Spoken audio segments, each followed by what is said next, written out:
नमस्कार, स्वागत है आप सभी का 10 का एजेंडा देख रहे हैं आप और मैं हूं आपके साथ कृतिका। बुलेटिन की शुरुआत बड़ी खबर के साथ करेंगे। निकाय चुनाव को लेकर तैयारियों में इस वक्त भारतीय जनता पार्टी पूरी तरह से जुट चुकी है। बीजेपी का मास्टर प्लान तैयार है। दोनों डिप्टी सीएम प्रदेश के कई जिलों के दौरे पर हैं और जीत के लिए भारतीय जनता पार्टी का एक एक सदस्य मैदान पर उतर गया है। निकाय चुनाव को लेकर रणनीति भी बन चुकी है। तो भारतीय जनता पार्टी पूरी तैयारी के साथ, दमखम के साथ, पूरे जोश के साथ निकाय के रण में उतरने जा रही है। ये बड़ी खबर आप तक पहुंचा है। निकाय चुनाव को लेकर के रणनीति बीजेपी की तरफ से बन चुकी है। जो भारतीय जनता पार्टी के बड़े नेता, छोटे कार्यकर्ता, सभी लोग जमीनी स्तर पर पूरी तरह से काम करते हुए नजर आ रहे हैं। ये बड़ी खबर आप तक पहुंचा रहे हैं। भारतीय जनता पार्टी का जो पूरा मास्टर प्लान है वो एकदम तैयार है, क्योंकि अब आरक्षण की सूची जारी होने के बाद में कभी भी नगर निकाय के लिए जारी हो सकती है तारीखें कि आखिर चुनाव नगर निकाय के कब होंगे। तो ऐसे में भारतीय जनता पार्टी पूरी तैयारी के साथ, दमखम के साथ कहीं ना कहीं चुनावी मैदान में उतरती हुई नजर आएगी। ये बड़ी खबर आप तक पहुंचा रहे हैं। हालांकि इससे पहले अगर देखा जाए तो दिसंबर में ही आरक्षण की सूची सामने आ गई थी, लेकिन पूरा मामला शिकायत की गई और इस शिकायत के बाद में मामला सुप्रीम कोर्ट तक पहुंच गया।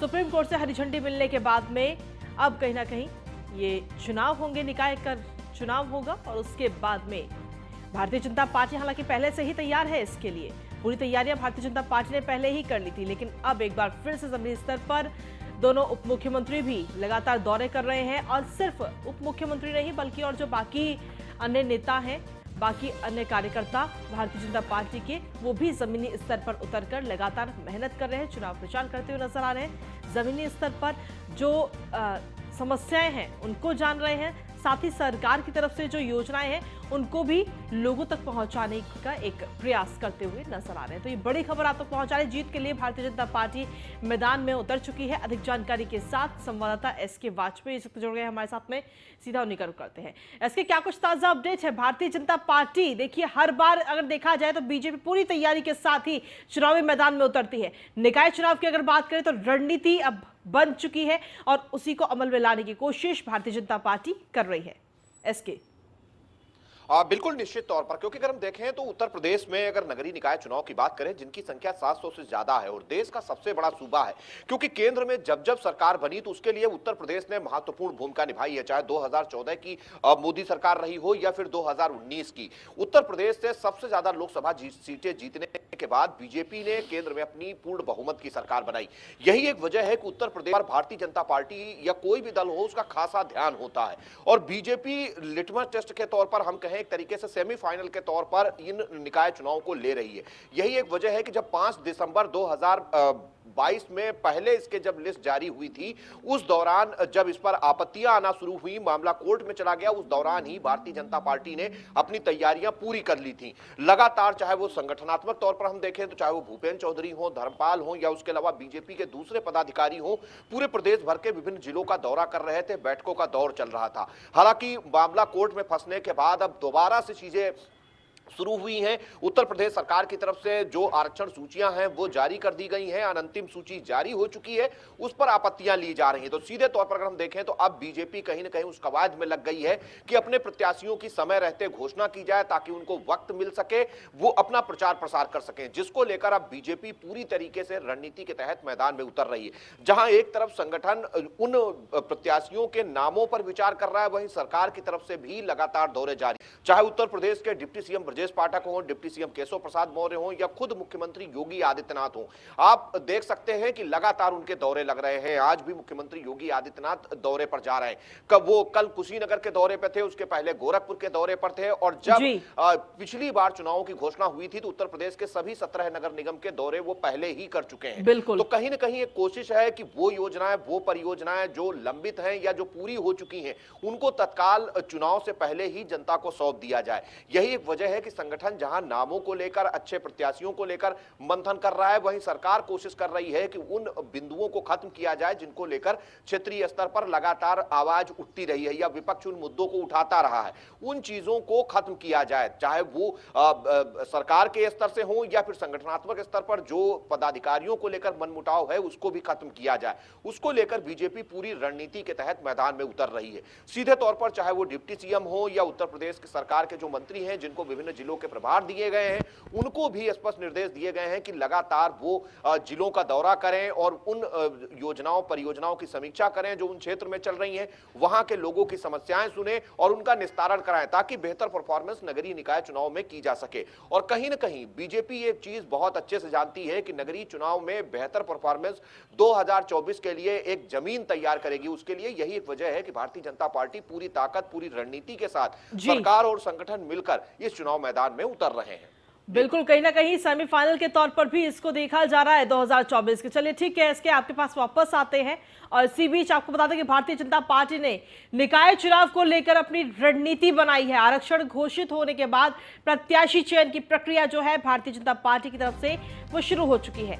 चेयरमैन और मेयर के टिकट लखनऊ में तय किए जाएंगे। नगर पंचायत अध्यक्षों का फैसला क्षेत्रीय स्तर पर होगा।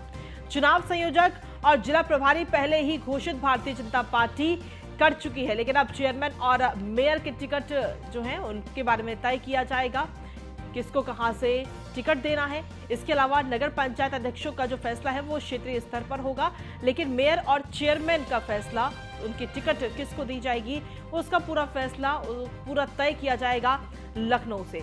हमारे साथ में एसके वाजपेयी लगातार बने हुए हैं। एसके, क्या कुछ अपडेट है आपके पास में?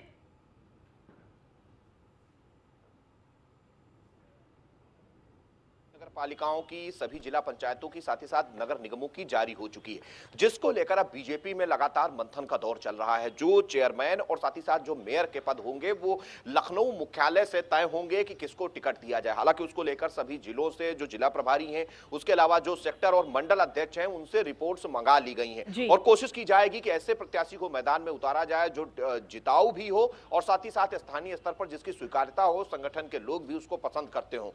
तो उस प्रत्याशी को लेकर लगातार मंथन लखनऊ में चल रहा है। दूसरी बड़ी चीज है कि जो नगर पंचायत अध्यक्षों के जो पद हैं वो स्थानीय स्तर पर जिला जो कमेटियां हैं, जो जिला प्रभारी हैं, वो तय करेंगे। ये रणनीति भारतीय जनता पार्टी ने बनाई है। कोशिश की जा रही है कि मेयर के चुनाव लखनऊ से तय प्रत्याशी लड़ेंगे, वहीं जो नगर पंचायत होंगी उनके चुनाव कोशिश होगी कि वहां जो जिला स्तर पर कमेटियां हैं उनकी तरफ से जो लोग हैं वो ये तय करेंगे और उस आधार पर चुनाव प्रक्रिया को आगे बढ़ाया जाएगा। तो सीधे तौर पर बीजेपी की कोशिश कहीं ना कहीं यही होगी कि ज्यादा से ज्यादा सीटें जीती जाएं, ज्यादा से ज्यादा ऐसे प्रत्याशियों को मैदान में उतारा जाए जो सीट को जिताकर भारतीय जनता पार्टी की झोली में डाल सकते हो। और यही एक वजह है कि लगातार मंथन लखनऊ जिला प्रदेश मुख्यालय से लेकर जिला मुख्यालयों तक लगातार जारी है। हालांकि इसका कितना फायदा मिलेगा ये आने वाला वक्त बताएगा, लेकिन कहीं ना कहीं बीजेपी अपने संगठनात्मक और रणनीति के लिए जानी जाती है और उसी रणनीति के तहत वो इस चुनाव में भी मैदान में उतर रही है। जी ठीक है, अगर देखा जाए तो भारतीय जनता पार्टी की तो रणनीति तैयार है, लेकिन बाकी अन्य पार्टियों की क्या कुछ स्थिति नजर आ रही है इस वक्त उत्तर प्रदेश के अंदर? कांग्रेस है, समाजवादी पार्टी है, वही बहुजन समाज पार्टी, इनकी तरफ से कितनी तैयारी इसके? बिल्कुल सीधे तौर पर हम देखें तो बीएसपी की तरफ से भी पहले कुछ नगर निगमों के प्रत्याशी घोषित किए जा चुके हैं। लगातार बीएसपी सुप्रीमो मायावती की तरफ से भी लगातार जो निर्देश हैं अपनी जिला यूनिटों को दिए जा चुके हैं, वहां पर भी मंथन चल रहा है। समाजवादी पार्टी भी जानती है कि उत्तर प्रदेश में बेहतर परफॉर्मेंस के लिए कहीं ना कहीं उसको भी बेहतर प्रत्याशी उतारने होंगे और खास तौर पर चूंकि उत्तर प्रदेश की सबसे बड़ी विपक्षी पार्टी है तो ऐसी स्थिति में उसकी तरफ से भी लगातार कोशिश की जा रही है कि जो जिताऊ प्रत्याशी हो उनको मैदान में उतारा जाए, क्षेत्रीय और जातीय समीकरण भी देखे जाए, उसको लेकर मंथन वहां भी चल रहा है।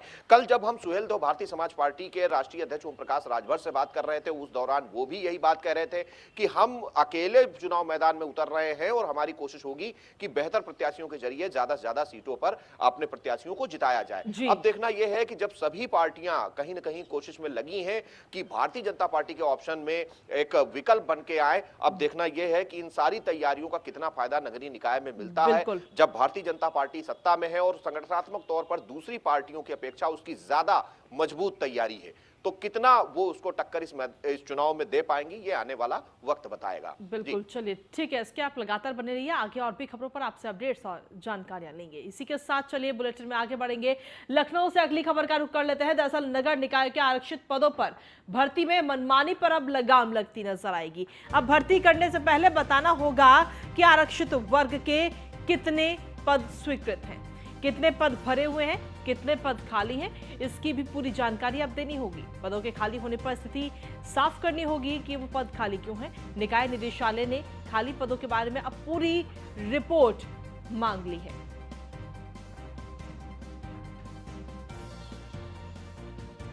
तो निकाय निदेशालय की तरफ से खाली पदों के बारे में पूरी जानकारी, पूरी रिपोर्ट इस वक्त मांगी गई है।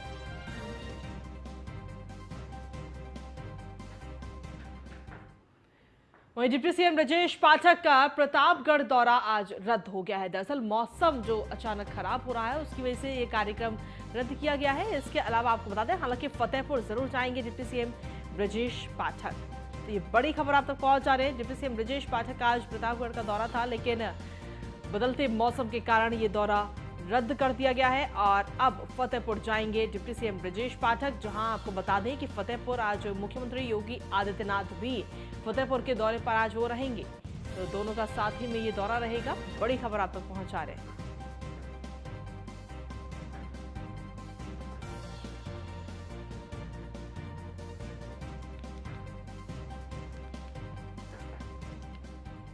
और एक बार फिर से कोविड के मामले कहीं ना कहीं बढ़ते हुए नजर आ रहे हैं। बढ़ते कोविड के प्रकोप को लेकर के स्वास्थ्य विभाग इस वक्त अलर्ट मोड पर है।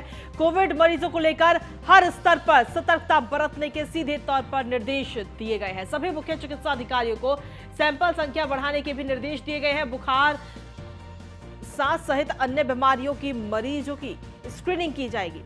जिलों के BSL 2 लैब में कोविड सैंपल की जांच होगी। पॉजिटिव मरीजों के सैंपल को जीनोम सीक्वेंसिंग के लिए KGMU लखनऊ भेजने के निर्देश दिए गए हैं। ये बड़ी खबर आप तक पहुंचा रहे हैं।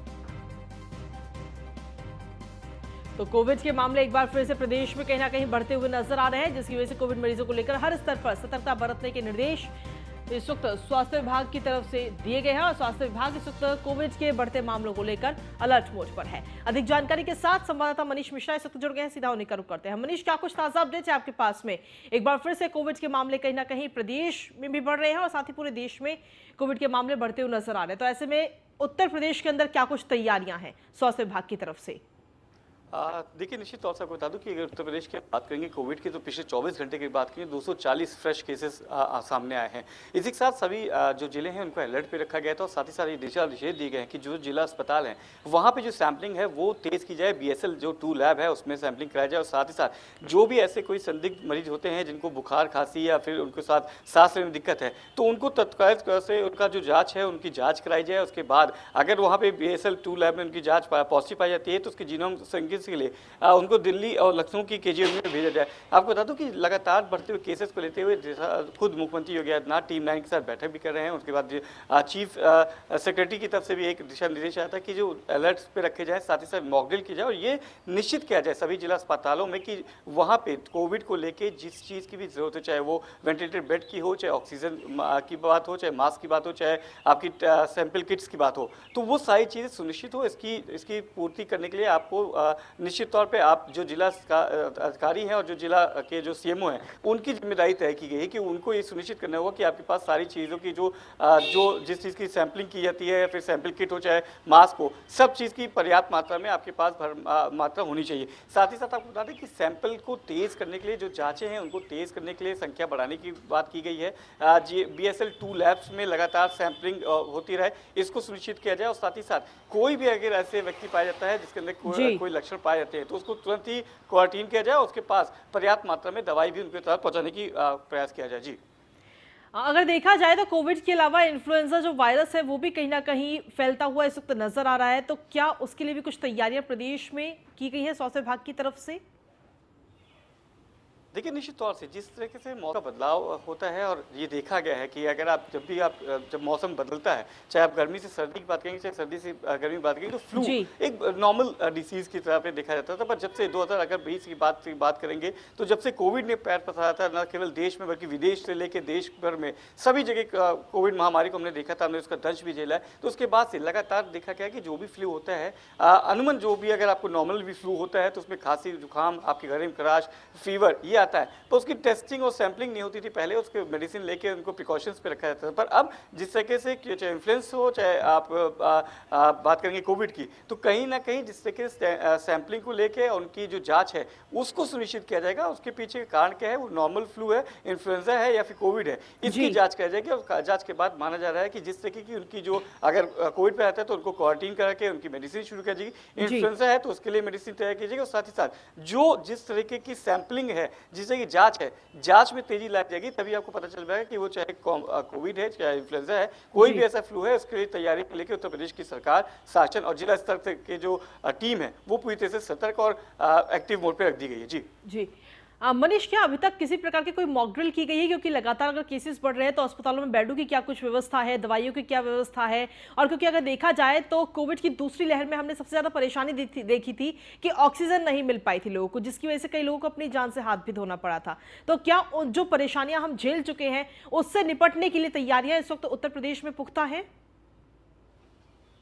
निश्चित तौर से देखिए, न केवल मुख्यमंत्री ने टीम 9 की बैठक में ये चीज़ सुनिश्चित करने को बोला था, तो उसके बाद मुख्य सचिव दुर्गा शंकर मिश्र ने भी ये सुनिश्चित करने के लिए आदेश दिया है कि सभी जिलों में मॉक ड्रिल कराए जाएंगे। साथ ही साथ ये निश्चित किया जाएगा कि ऑक्सीजन कमी ना हो। वेंटिलेटर बेड्स की हमने देखा था कितनी कमी हुई थी, किस तरह से लोग एक दूसरे को सहयोग करने की कोशिश करते कि कहीं से उनको एडमिशन की मिल जाए, उनको एक बेड मिल जाए। उसकी हमने दंश देखा था, चाहे कोविड 2 की बात करें चाहे कोविड 1 की बात करेंगे, तो कहीं ना कहीं जिस तरीके से पूर्ति की बात करेंगे और चीज की प्रचुर मात्रा में उत्तर प्रदेश में देखा गया था कि कोविड का दूसरी लहर आई थी, उसके बाद जिस तरह से मुख्यमंत्री योगी आदित्यनाथ खुद जमीनी स्तर पे होते थे, जमीनी हकीकत निकल जमीन पे होते थे, लगातार भ्रमण कर रहे थे, कोविड के बीच में वो भ्रमण करते नजर आते। तो उसके बाद से ये सुनिश्चित किया गया था कि आपके पास सारी चीजों की पर्याप्त मात्रा में आपकी जो तैयारी है वो पूरी होनी चाहिए। इसको लेके 6 और 7 अप्रैल को कोविड को लेके मॉक ड्रिल रखी गई है सभी जिलों में।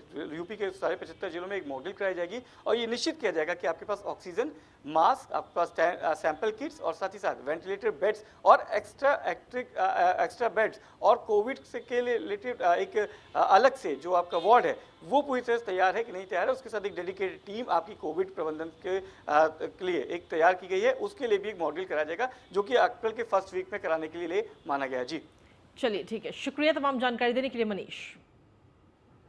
और इसी भी चलिए रुक करते हैं लखनऊ से सबकी बड़ी खबर का। 1 अप्रैल से स्कूलों में नया सत्र शुरू होने जा रहा है और ऐसे में सरकार की तैयारियां इस वक्त हैं। सरकार की तैयारियां जो है वो पूरी है। हर छात्र को किताबें दी जाएंगी। पहले ही दिन बच्चों को सभी विषयों की किताबें मिल जाएंगी। इससे पठन पाठन सुचारू रूप से संचालन करने में भी काफी आसानी होगी। साथ ही पहले नया सत्र के महीनों बाद तक किताबों का वितरण होता रहता था। बेसिक शिक्षा विभाग ने किताबों की आपूर्ति से जुड़ी प्रक्रिया काफी पहले ही इस बार शुरू कर दी थी, जिससे कि शुरुआत में ही बच्चों को किताबें मिल जाएंगी और अब वो अप्रैल से ही अपनी जो पढ़ाई है उसे सुचारू रूप से कर सकेंगी। ये बड़ी खबर आप तक पहुंचा रहे हैं। आपको बता दें कि 1 अप्रैल से नए सत्र का आगाज हो रहा है। तो ऐसे में जो किताबें जो हैं वो समय से बच्चों के पास पहुंचे, इसके लिए तैयारियां की जा चुकी है। सरकार ने अपनी पूरी तैयारी कर लिया। हर छात्र को किताबें दी जाएंगी। पहले ही दिन बच्चों को सभी विषयों की किताबें मिल जाएंगी।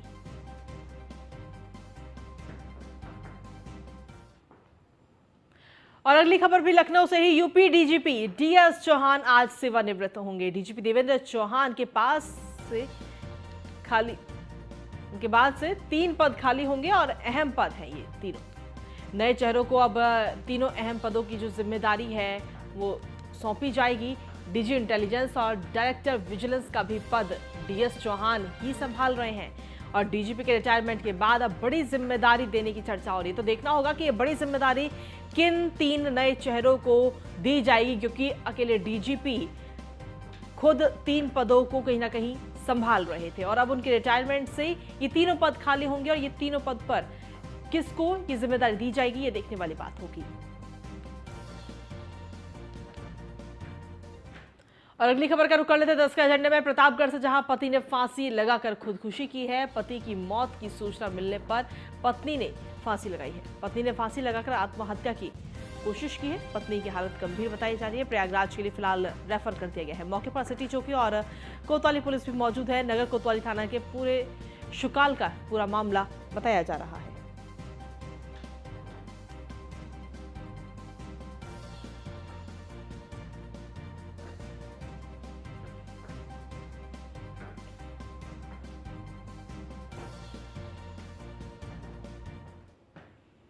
और अगली खबर है सिद्धार्थनगर से, जहां पर राजस्व पुलिस और एसएसबी की टीमों की संयुक्त कार्रवाई की जा रही है। भारत नेपाल सीमा से सटे गांवों में टीमों ने ये छापेमारी की है और छापेमारी के दौरान भारी मात्रा में खाद्यान्न बरामद किया गया है।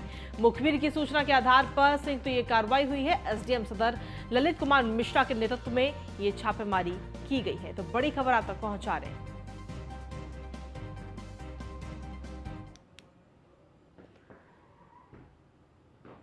तो छापेमारी के दौरान भारी मात्रा में ये खाद्यान्न बरामद हुआ है। सिद्धार्थनगर की खबर आप तक पहुंचा रहे हैं।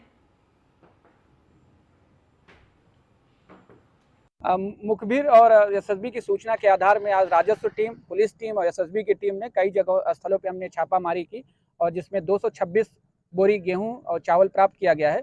अभी इसमें किसी ने दावा प्रस्तुत नहीं किया गया है। ऐसा शिकायत मिलती है कि साइकिल के द्वारा इसको नेपाल में तस्करी किया जाता है।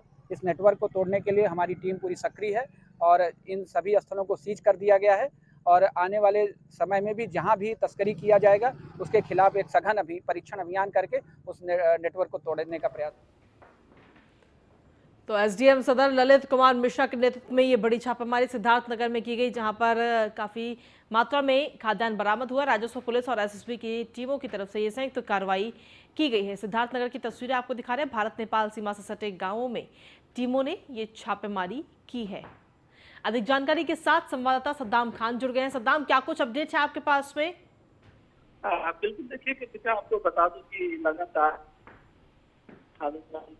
तस्करी वो अक्सर जो भारत के लोग हैं वो नेपाल बड़े पैमाने पर करते थे, जिसकी शिकायत लगातार सदर एसडीएम ललित कुमार मिश्रा को मिल रही थी। कल मुखबिर और एसएसबी की सूचना पे सदर एसडीएम कपिलवस्तु थाना क्षेत्र के अलीगढ़वा बॉर्डर पहुंचे, जहां पर उन्होंने कई जगह छापेमारी की और करीब 226 बोरे गेहूं और चावल बरामद किए। हालांकि उनके जो मालिक थे, जो कोई और थे, वो सामने नहीं है। हालांकि उनको जो है वो सारी चीजों को जब्त करके उन 3 दुकानों को सील कर दिया। और लगातार सदर एसडीएम का ये कहना है कि लगातार इस तरह से जो बॉर्डर क्षेत्रों में जो लोग तस्करी करते थे, भारत से नेपाल खाद्यान्न को पहुंचाते थे, उन लोगों की कमर तोड़ने का काम जो है सिद्धार्थनगर का जिला प्रशासन कर रहा है। इससे पहले भी सदर एसडीएम ने सिद्धार्थनगर जिले के ठोठरी बॉर्डर पे करीब 380 बोरे के आसपास चावल और गेहूं बरामद किए। तो लगातार सिद्धार्थनगर में देखा जा रहा है कि जो तस्कर है, तस्करी पे पूर्ण रूप से ध्यान लगाने के लिए जो सिद्धार्थनगर जिले का राजस्व विभाग और पुलिस एसएसबी है,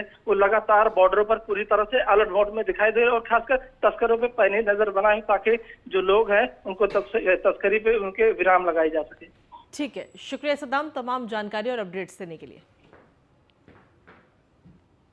और चलिए बुलेटिन में आगे बढ़ेंगे। अगली खबर है हरदोई से, जहां पर पुलिस का ताबड़तोड़ एनकाउंटर जो है वो लगातार जारी। पुलिस एनकाउंटर में 25,000 का इनामी बदमाश को गिरफ्तार किया गया और साथ ही नशीला पदार्थ खिलाकर लोगों से ये लूटपाट करता था। आरोपी पर 12 से ज्यादा मुकदमे दर्ज है। जहर खुरानी गैंग के मुख्य आरोपी है देशराज। कोतवाली देहात इलाके के इटौली पुल पर ये मुठभेड़ हुई है।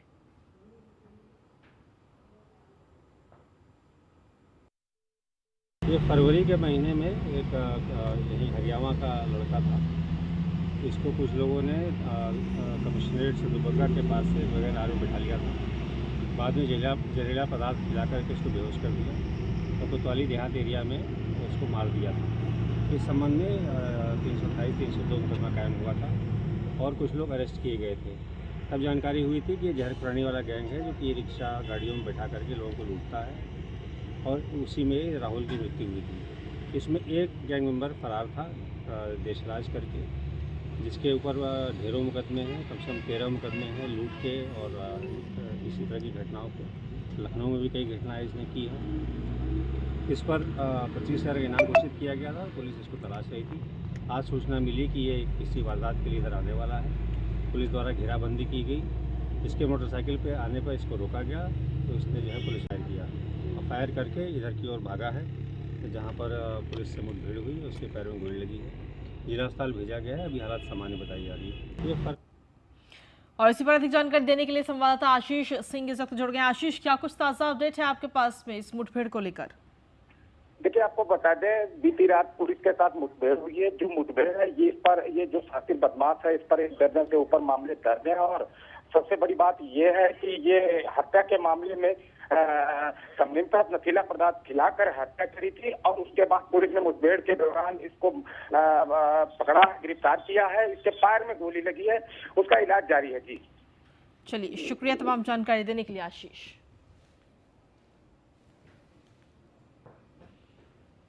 और अगली खबर है बुलंदशहर से। दो पक्षों में जमकर लाठी डंडे चले हैं, धारदार हथियार तक चल गए हैं। कब्रिस्तान से पेड़ काटने को लेकर ये पूरी मारपीट का मामला सामने है। मारपीट में 12 से ज्यादा लोग घायल हो गए हैं। पुलिस थाने पहुंचकर लोगों ने काफी हंगामा भी वहां पर काटा है और पुलिस पर एक तरफा कार्रवाई करने का आरोप लगाया गया है। वहीं पुलिस ने 12 नामजद समेत 40 लोगों के खिलाफ मुकदमा दर्ज किया है।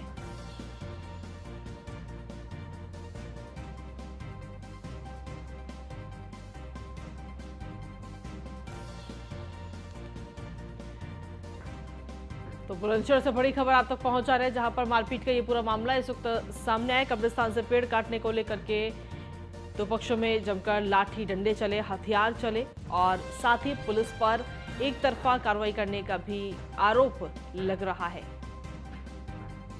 मारपीट में 12 से ज्यादा लोग घायल हैं, जिन्हें फिलहाल अस्पताल में भर्ती कराया गया है, जहां उनका इलाज चल रहा है।